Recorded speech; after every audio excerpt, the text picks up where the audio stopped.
Olá, irmãos, que a graça e a paz de nosso Senhor e Salvador Jesus Cristo seja com todos vocês.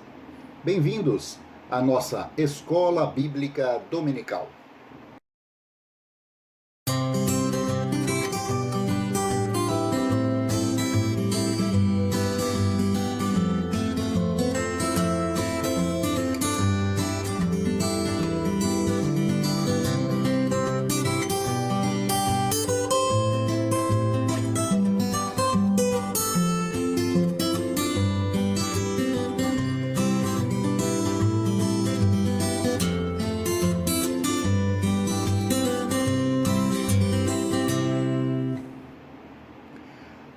Nós estamos no segundo trimestre do ano de 2021. Esse trimestre nós vamos iniciar o estudo a respeito de um novo tema.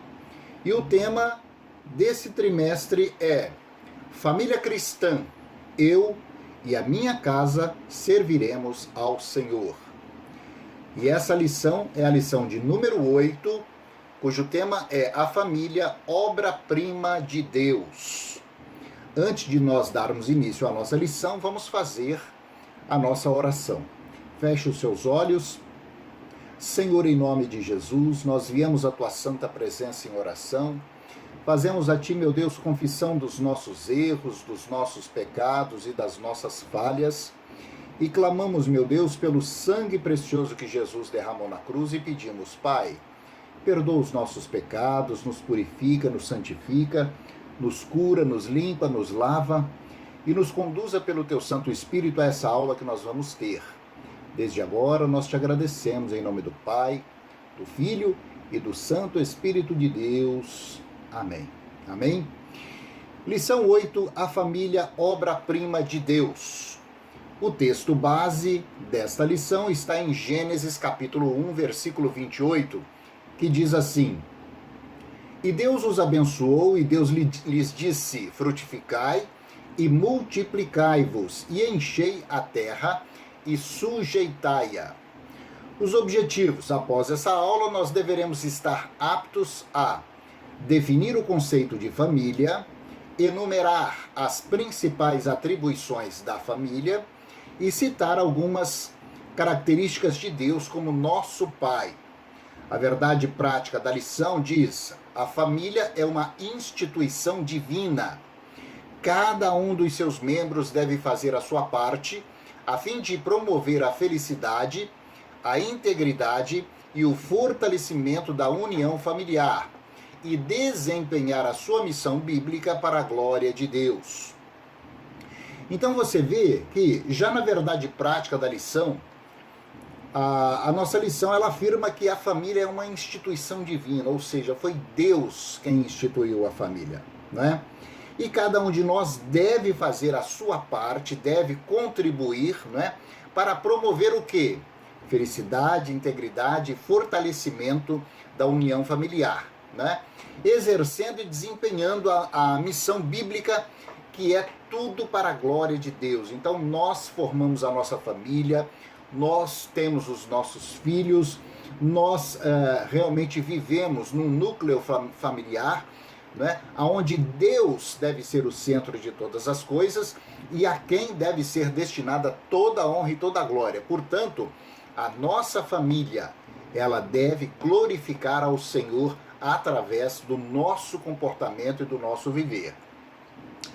Logo em seguida aí você vai ter as leituras diárias de segunda até sábado, com textos que são relevantes a respeito desse tema que nós estamos tratando. A leitura bíblica em classe está no livro de Gênesis, capítulo 1, versículos 27 e 28, e depois capítulo 2, versículos 7, 18 e 22. Gênesis 1, 27 diz assim: E criou Deus o homem à sua imagem. A imagem de Deus o criou, macho e fêmea os criou. E Deus os abençoou e disse: frutificai e multiplicai-vos, enchei a terra e sujeitai-a, e dominai sobre os peixes do mar e sobre as aves do céu, e sobre todo o animal que se move sobre a terra. Gênesis capítulo 2, versículo 7, diz assim: E formou o Senhor Deus o homem do pó da terra e soprou em seu nariz o fôlego da vida, e o homem foi feito alma vivente. Versículo 18. E disse o Senhor Deus: não é bom que o homem esteja só.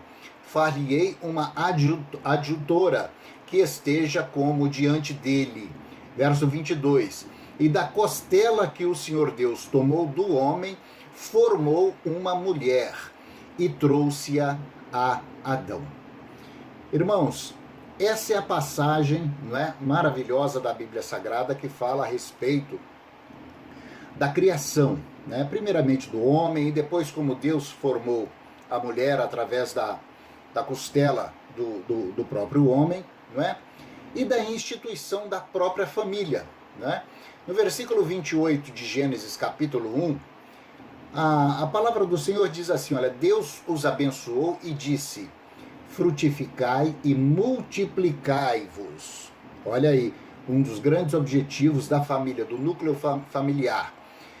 Multiplicai-vos e enchei a terra e sujeitai-a.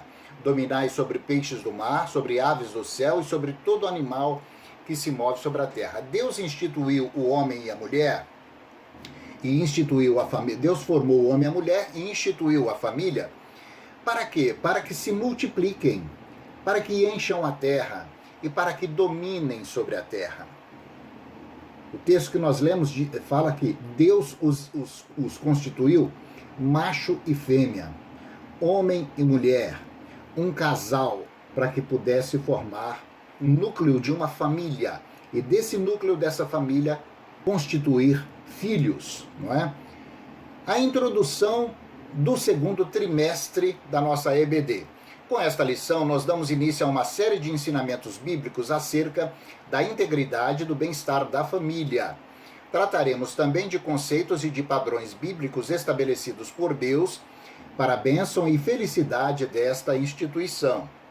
A família, em síntese, como estrutura social, deve identificar-se e relacionar-se intimamente com a igreja. Então, você veja que tem um laço, tem algo que realmente une a família com a igreja de Jesus Cristo.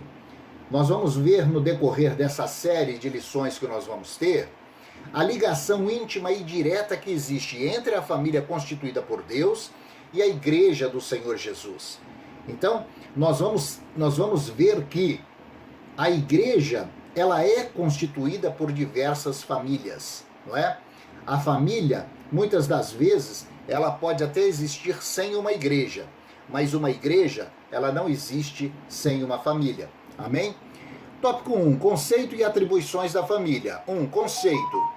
Família é o sistema social básico instituído no Éden por Deus para a constituição da sociedade e prossecução da raça humana. Os primeiros capítulos do Gênesis revelam que a família foi a primeira das instituições divinas na Terra.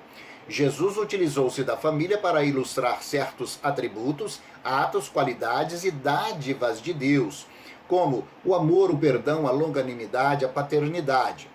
Vários dos milagres de Jesus estão relacionados à família, às suas necessidades, às provações, aos seus encargos e responsabilidades. Isto nos leva a imaginar o grande valor que Deus confere a essa sua primeira e vital instituição humana, que é, na verdade, a família. Amém? Então, ela é um sistema social básico e foi instituído desde lá do Éden. Então você vê que não é uma coisa nova. Deus, quando criou o homem, já notou que o homem não podia ficar sozinho. Ele não iria sobreviver sozinho, ele precisaria de uma mulher, ele precisaria de uma família, ele precisaria constituir uma família para que viessem filhos, né, para povoar a terra, para que ele pudesse ser feliz, para ser uma pessoa completa. Então, é mistério que o homem tenha realmente onde se apoiar, porque um homem sem família, irmãos, sabe, a pessoa tem que se agarrar muito a Deus, porque não é fácil uma pessoa viver sem uma família, uma pessoa viver sozinha nesse mundo. Amém? Por quê? Porque a família foi instituída por Deus. E tudo aquilo que Deus faz é bom, é perfeito, é agradável, é bom para o homem, é bom para a mulher, é bom para o ser humano. Amém?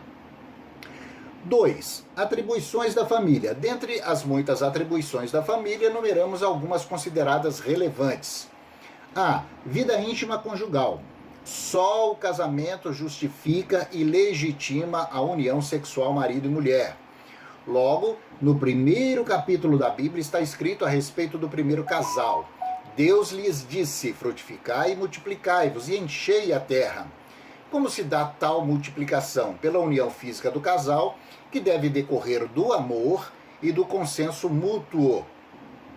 No capítulo seguinte, Gênesis 2, verso 24, está também registrado que após o casamento, homem e mulher serão ambos uma só carne. Veja bem, é um mistério de Deus também, e também uma alusão entre a família e a igreja. Somos um com o Senhor, e o homem unido à sua esposa, ele se torna um com ela. Portanto, é um mistério de Deus, é realmente algo que é espiritual e transcende muito o contato físico. Portanto, nós assim devemos entender e assim devemos realmente buscar viver de acordo com a vontade de Deus. Então, relacionamento, vida íntima conjugal, apenas e tão somente depois do casamento, porque assim é que ele é legitimado, né, por Deus. Amém? B.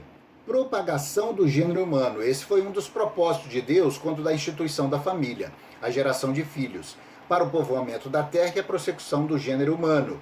Deus conferiu essa faculdade ao casal, o que constitui uma elevada responsabilidade. Então, para que a raça humana, né, ela tivesse prosseguimento, ou seja, que ela crescesse, que ela realmente enchesse a terra, obviamente que no núcleo familiar, né, no casamento entre o homem e a mulher, Deus providenciaria a prossecução do gênero humano, ou seja, a raça humana iria prosseguir, né, ia dar prosseguimento ao povoamento da terra através do casamento e através da geração de filhos. Amém? C. Subsistência. Basicamente, a motivação que está subentendida no desempenho diuturno e penoso do trabalho e igualmente do exercício das profissões é o sustento, o conforto e o bem-estar. Enfim, o atendimento suficiente e sensato das necessidades dos membros da família. Subsistência também faz parte do núcleo familiar. Então, haverá ali o pai, haverá ali a mãe que estão trabalhando, não é? Para dar o sustento para a sua família, para trazer o alimento, o pão de cada dia para dentro de casa. Então, a subsistência é um dos objetivos também inseridos dentro dessa criação, dessa instituição feita por Deus, que é a família. D. Educação. Os filhos são herança do Senhor e não meros acidentes biológicos na vida do casal.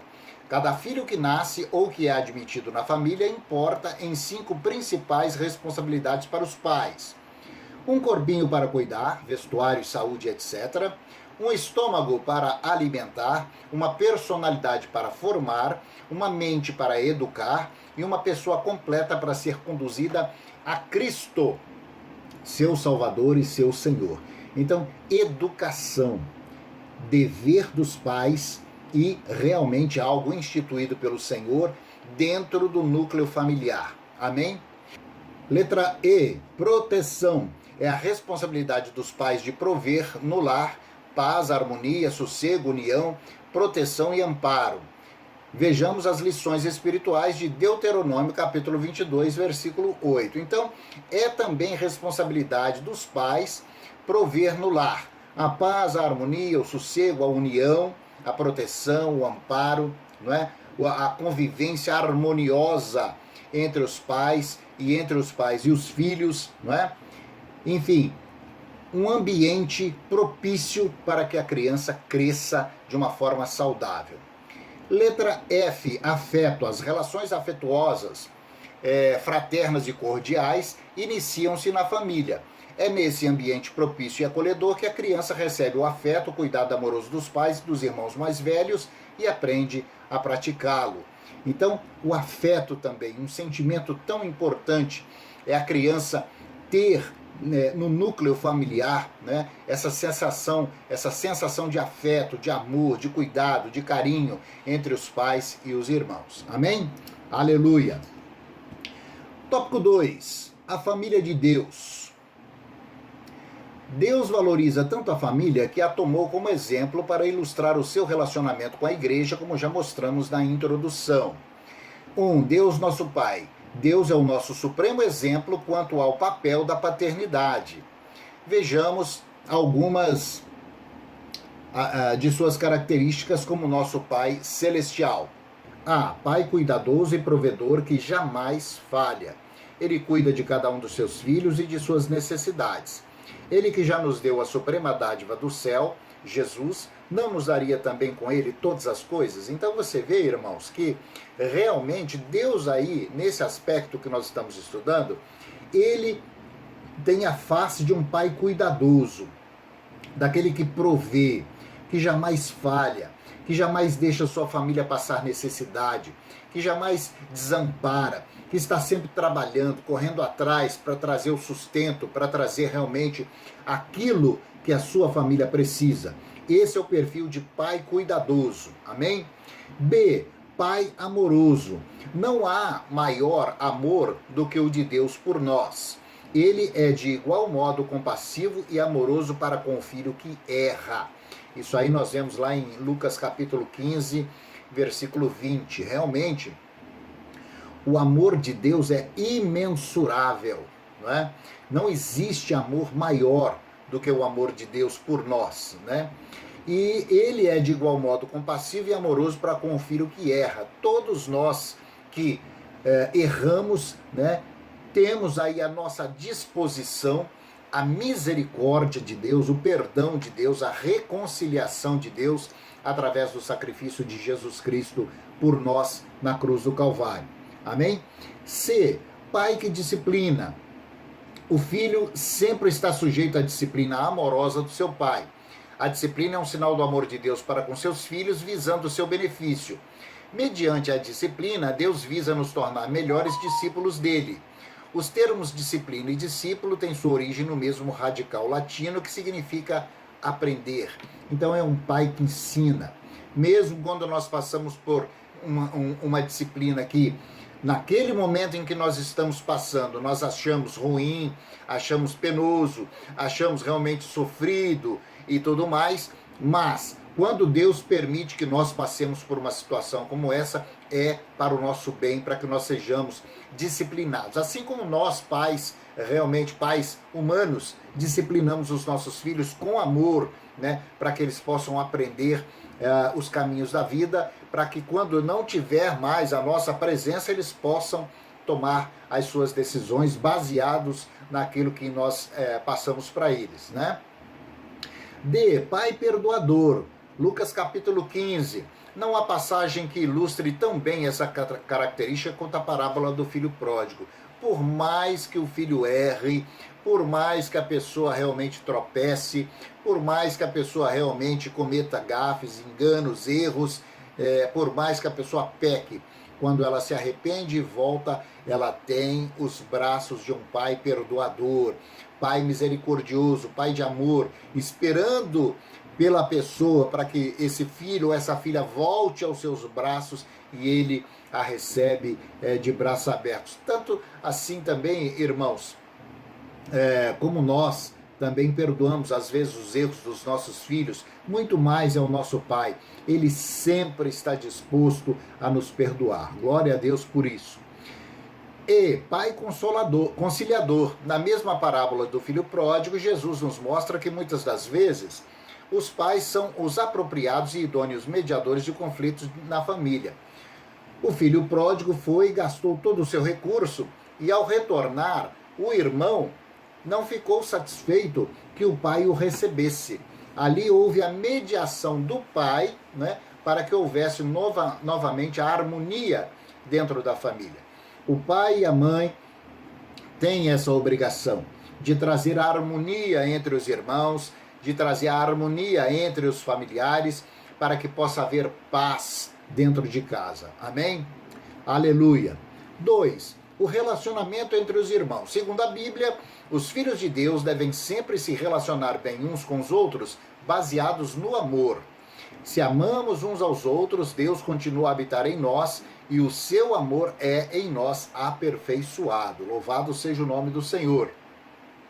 Os cristãos devem ser conhecidos pelo amor que demonstram uns aos outros, pois, quando assim fazem, eles imitam ao seu Senhor e Mestre. O amor de Deus manifesto em nós é um distintivo do cristão que o leva a considerar seus semelhantes com estima, com respeito, com justiça e compaixão. O amor cristão é uma virtude inspirada e exemplificada por Cristo. Este amor permeia todo o Evangelho e é, em resumo, a essência do cristianismo. Ele deve ser real no viver dos cristãos para que a sua vida espiritual na família de Deus, que é a igreja, seja abundante, abençoada e harmônica. Então, irmãos, amor. Amor é a base de tudo, é a base da nossa fé. Amor é a base, né, daquilo, do sentimento de Deus para conosco. Amor puro, né, é você realmente, muitas das vezes, abrir mão de um posicionamento seu, abrir mão de um desejo, de um objetivo seu, para que você possa realmente beneficiar o seu irmão. Amor é você atender às necessidades do seu irmão. Amor é você realmente deixar, às vezes, de se preocupar consigo próprio e passar a se preocupar com as necessidades do seu irmão e suprir essas necessidades. Amém? E realmente, novamente aqui a lição traça um paralelo entre a vida dos cristãos e a vida da igreja, e o amor de Deus e o amor que deve haver entre os irmãos da igreja. Amém? Aleluia. Tópico 3. Bons exemplos de família. Da Bíblia nós podemos extrair bons exemplos de famílias que devem ser imitados. 1. Noé. Estudamos a respeito de Noé há pouco tempo atrás, quando nós estávamos vendo as características da vida de cada um daqueles personagens bíblicos, para que nós os trouxéssemos para nós. Você se lembra disso? Mesmo idoso, com filhos adultos, Noé ainda liderava a sua família e tinha dela o respeito e a submissão sem qualquer dificuldade. Seus filhos deixavam as suas necessidades e atenderam o chamado do pai. Como se vê, eles eram casados, cada um com sua vida doméstica independente, mas ainda assim não se recusaram a aceitar os conselhos do pai. O resultado é que esta obediência redundou na bênção pessoal da preservação da própria vida de cada um deles. Quando foi mandado por Deus o dilúvio, não é? Os filhos, atendendo à orientação do pai, que era Noé, não é? Entraram com suas famílias na arca e salvaram as suas próprias vidas. Então, você vê que é um exemplo de família que nós devemos realmente seguir. A família de Noé. Apesar dos filhos já serem casados, terem suas esposas, né? Mas ainda assim eles davam ouvidos àquilo que o pai dizia, né? 2. Josué. Em seu último ato público, Josué, como chefe de família, temente a Deus, lançou ao povo um desafio: escolhei hoje a quem sirvais. Ele já havia feito a sua escolha por si e por sua família. Certamente assim procedeu Josué pela fé no Senhor, pois ele era homem de fé, como se vê em Hebreus capítulo 11. A afirmação pública de Josué autentica a sua convicção de que, deixando este mundo, sua família sobreviveria estruturada nos princípios decorrentes dos valores que ele lhes havia passado durante toda a sua vida. Então você veja, irmãos, que nessa passagem aí do capítulo 24 de Josué, ele diz claramente: eu e a minha casa serviremos ao Senhor. Então era ele e a sua própria família, ele respondia por si e pela sua família. Então nós também devemos ter um direcionamento dado pelo pai, pelo chefe de família. E a família deve estar unida naquele direcionamento, né? Por quê? Porque o pai quer o bem da família, o pai quer o bem da esposa, quer o bem dos filhos, e portanto ele vai trabalhar para que esse bem aconteça. É mistério que a família, né, o reconheça como chefe da família, né, e que como chefe de família ele é temente a Deus, e pode fazer as escolhas certas para a sua família. A família de Josué era assim, e quando Josué lançou, né, aquele ato público, lançou aquele desafio, escolhei hoje a quem servais, ele concluiu, eu e a minha casa serviremos ao Senhor. Pronto, ele já tinha escolhido. Ele e sua família serviriam ao Senhor. Assim, os pais devem escolher o melhor para sua casa, que é andar com Deus, e os filhos e a esposa devem seguir ao pai. Amém? Glória a Deus. 3. Filipe, nas suas incessantes lides em prol da causa do mestre, Paulo não iria se hospedar com pessoas cujas vidas não demonstrassem o elevado quilate de maturidade espiritual condizente. O relato de Atos espelha a boa estrutura espiritual existente na família de Filipe, resultante de um investimento espiritual demorado e contínuo. A princípio como diácono da igreja em Jerusalém e mais tarde como evangelista, Filipe, apesar de sua intensa atividade ministerial, não se descuidou do exercício sacerdotal no lar. Por isso ele teve a grande satisfação de contemplar as suas 4 filhas servindo a Deus e sendo portadora de dons espirituais. Então, você vê que a lição, primeiramente, ela fala que Paulo, não é? Ele não ia se hospedar com uma pessoa, na casa de uma pessoa, cuja vida não demonstrasse maturidade espiritual. Então, às vezes, a pessoa está fazendo a obra de Deus, né? E, por ser uma pessoa zelosa pela obra de Deus, muitas das vezes ela se esquece um pouco da sua família. É um equívoco, porque em primeiro lugar deve estar a família. Porque se você não consegue cuidar bem da sua casa, como é que você vai cuidar da igreja do Senhor, das ovelhas do Senhor? Então, primeiramente, cuidar bem da sua casa. E o apóstolo Paulo tinha essa visão. Ele não iria ficar hospedado na casa de uma pessoa que, apesar de estar fazendo a obra de Deus e fazendo bem a obra de Deus, como era o caso de Filipe, né, apesar disso, não cuidasse bem de sua família. Não era o caso de Filipe. Filipe era um ótimo evangelista e tomava conta muito bem da sua família e da sua casa. Então, assim deve ser a vida de uma pessoa, assim deve ser a vida de um servo de Deus, assim deve ser a vida de uma pessoa que tem a família, não é, como centro, a família como realmente um núcleo constituído por Deus e dá a ela o devido valor. Amém? Conclusão, a Bíblia é clara quando afirma que sem Cristo nada podemos fazer. Isso também é verdade no relacionamento familiar. O Senhor, sendo o centro do lar em tudo, concederá sua bênção, no sentido de que cada membro da família dê a sua contribuição para que o relacionamento cristão ideal seja uma realidade do lar, a fim de honrar o nome do Senhor. Então, qual que é o objetivo final de todas as coisas? Que o nome do Senhor seja exaltado, que o nome do Senhor seja glorificado, que o nome do Senhor seja bendito. Agora, uma pessoa que se diz cristã e que não cuida da sua casa, ela acaba por se tornar pedra de tropeço para outros que estão de fora. A pessoa olha para a família daquela pessoa que se diz cristã e vê aquela família destruída e fala, olha, como que eu vou servir a esse Deus? Se aquela pessoa que se diz cristã, que está servindo a esse Deus, tem a família destruída, então eu não vou querer nada com isso. Então, acaba se tornando pedra de tropeço. Agora, evidentemente que nada para o Senhor é impossível. Se eventualmente, meu irmão, você tem enfrentado lutas na sua família, na sua casa, na criação dos filhos, coloque isso no altar de Deus, em oração, em consagração. Peça perdão a Deus por todas as vezes que você errou. Peça perdão a Deus por todas as vezes que você se equivocou, por todas as vezes que você se exaltou da criação dos filhos. Se eventualmente você não conduziu o seu lar como um pai genuinamente cristão deve fazer isso, coloque diante de Deus, porque Deus é poderoso para mudar a estrutura de todas as coisas, né? Agindo Deus, quem impedirá? A partir do momento que você coloca o seu casamento, coloca os seus filhos, coloca a criação dos seus filhos, a educação dos seus filhos, né? A orientação espiritual dos seus filhos, coloca isso nas mãos do Senhor. Deus vai providenciando todas as coisas para que a sua família seja um exemplo para todas as pessoas, né, de como deve ser o comportamento do ser humano baseado nas instruções de Deus. Hoje em dia, o mundo enfrenta, meu irmão, muitas lutas, sabe?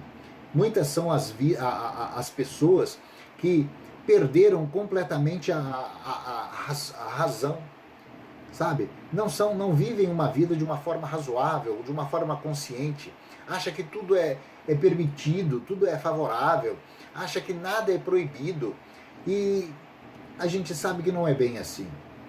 O homem foi feito por Deus e houve uma instituição feita lá no Éden ainda que chama-se família. E o homem só consegue ser feliz a partir do momento que ele está inserido no núcleo familiar. Um ser humano não consegue ser feliz, né, fora do contexto familiar. O ser humano não consegue se completar quando ele está fora daquilo que Deus planejou para ele. Portanto, é tempo de nós entregarmos a nossa casa, a nossa família nas mãos de Deus. É tempo de nós nos consagrarmos ao Senhor. É tempo de nós consagrarmos a nossa família, né?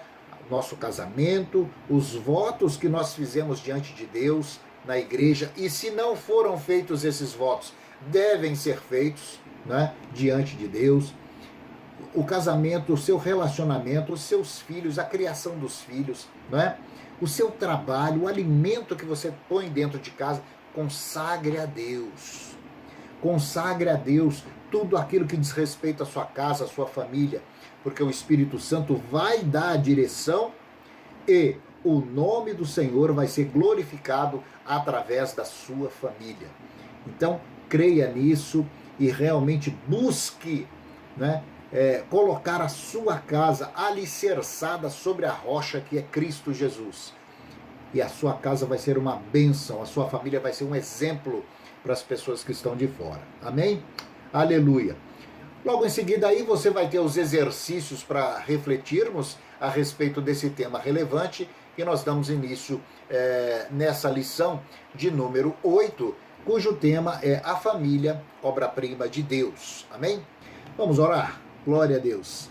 Feche os seus olhos. Senhor, em nome de Jesus, nós te louvamos, Pai, nós te glorificamos e nós te bendizemos e nós te agradecemos por essa lição de número 8. A família, obra-prima de Deus. Senhor, que o Senhor venha nos instruir a cada dia pelo Teu Santo Espírito a cuidar da nossa família, Senhor. Que o Senhor venha nos dar a orientação necessária para que nós tenhamos realmente, meu Deus, a inspiração do Senhor para que nós possamos tratar, trabalhar, cuidar, zelar pela nossa família, pelo nosso casamento, pelos nossos filhos e para que a nossa casa, Senhor, seja testemunho vivo do seu poder, do seu amor, do seu cuidado, do seu relacionamento com a igreja. Nós te pedimos, Senhor, e te agradecemos em nome do Pai, do Filho e do Santo Espírito de Deus. Amém. Amém? Glória a Deus, meu irmão e minha irmã. Louvado seja o nome do Senhor por essa lição número 8. Semana que vem nós teremos mais um tema relevante a respeito da família cristã, que vai permear esse segundo trimestre de 2021. Amém? Glória a Deus. Erga suas mãos. Que a graça de nosso Senhor Jesus Cristo, o grande amor de Deus o Pai, as ricas e maravilhosas consolações do Santo Espírito da promessa sejam agora e para sempre sobre você, sobre sua casa e sobre a sua família. Eu te abençoo para que você viva realmente esse desejo de Deus para você, que você seja feliz no núcleo familiar, que você cuide bem da sua casa, da sua esposa, da sua família, dos seus filhos, e que você se alegre nessa instituição que foi feita por Deus desde o Éden, que é a família. Eu te abençoo em nome do Pai, do Filho e do Santo Espírito de Deus. Amém, amém e amém. Amém, meu irmão? Na próxima semana estaremos de volta com mais uma aula da nossa Escola Bíblica Dominical. Deus te abençoe e até lá. Paz.